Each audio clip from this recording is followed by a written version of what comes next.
Hello दोस्तों, तो आज की बात करते हैं आज के सबसे हॉट टॉपिक की, जिसका नाम है बजट 2023। तो बजट 2023 के बारे में मुझे आपसे दो इंपॉर्टेंट बात करनी है राइट नाउ। तो will discuss one by one. पहली बात करते हैं इसकी एप्लीकेबिलिटी, बजट एप्लीकेबल कब से होगा। दूसरा इसका इनकम टैक्स स्लैब्स के बारे में, उसके टैक्स ट्रीटमेंट के बारे में, आपको कौन सी टैक्स रिजीम जाना चाहिए, इसके बारे में डिस्कस करते हैं अभी।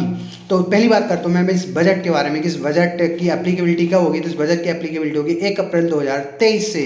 1 अप्रैल 2023 से आप अगर कोई भी इनकम ऑन करते हो, चाहे वो बिजनेस इनकम हो, सैलरी इनकम हो, कैपिटल गेन हो, हाउस प्रॉपर्टी हो या अदर सोर्स की इनकम हो, तो उस इनकम पे आपका जो टैक्स का प्रोविजंस जो एप्लीकेबिलिटी रहेगी वो रहेगी 1 अप्रैल 2023। बिकॉज 1 अप्रैल 2023 को अपना नया फाइनेंशियल ईयर स्टार्ट होगा।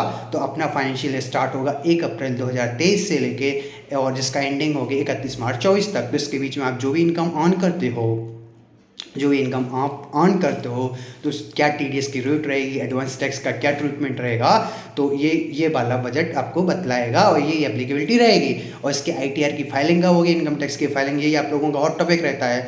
तो इसकी फाइलिंग होगी नेक्स्ट ईयर रहेगी। दैट मीन असेसमेंट ईयर होगा इसका, जो असेसमेंट है 2024-25। ठीक है ना। तो 31 जुलाई 2024 एक ड्यू डेट होती है जो आईटीआर की या ऑडिट की केस में आपका वो सितंबर जाता है। तो ये एक मोटा मोटी मैं बात कर रहा हूँ आपसे। अब मैं दूसरी बात करता हूँ, जो इंपॉर्टेंट बात है, बहुत सारे लोग कंफ्यूज हैं related to new tax regime versus old tax regime. तो ध्यान दीजिए दोस्तों, ओल्ड टैक्स रिजीम में कोई चेंजेस नहीं है इस बजट में। जैसा पहले था वैसा अभी है। न्यू टैक्स रिजीम में एक चेंजेस आया है, जो आपको पहले रिबेट मिलता था 5 लाख रुपीज़ तक, दैट इज़ आई थिंक 12,500 का रिबेट था, वो 25,000 कर दिया। कितना?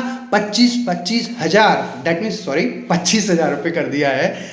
Up to 7 lakh rupees income तक आपको कोई भी टैक्स का नहीं देना पड़ेगा, इन मोटा मोटी तौर पे मैं बोल सकता हूँ।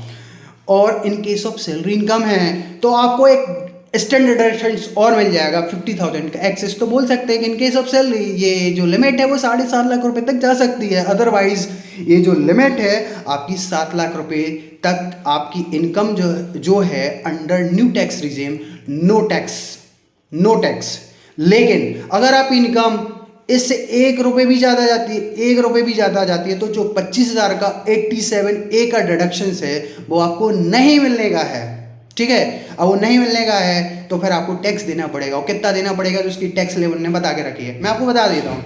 अप टू 3 लाख रुपीज़ तक आपको कोई टैक्स नहीं देने का है।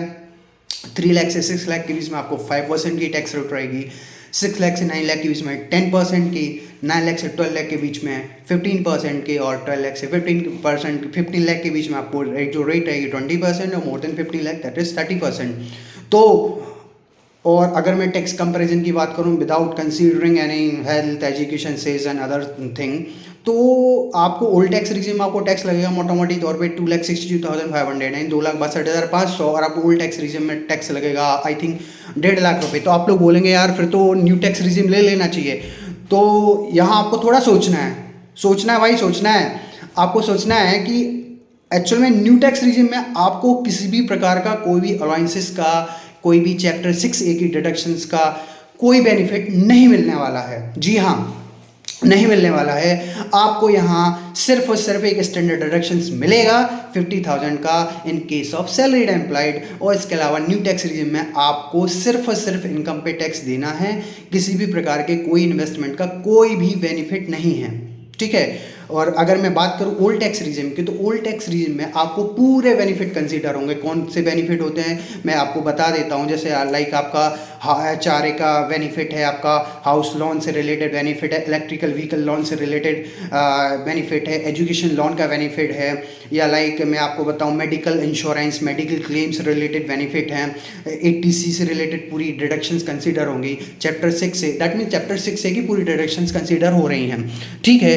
तो old versus new, government wanted to shift like जो अभी जो सैलरीड पर्सन है वो न्यू पे शिफ्ट हो जाएं। तो आपको सोचना है, अगर आप इन्वेस्टमेंट करते हो, सब कुछ चीज़ें प्रॉपर हैं आपकी, तो फिर आई थिंक वो डिसीजन डिपेंड करेगा आपकी सिचुएशन पे। ठीक है।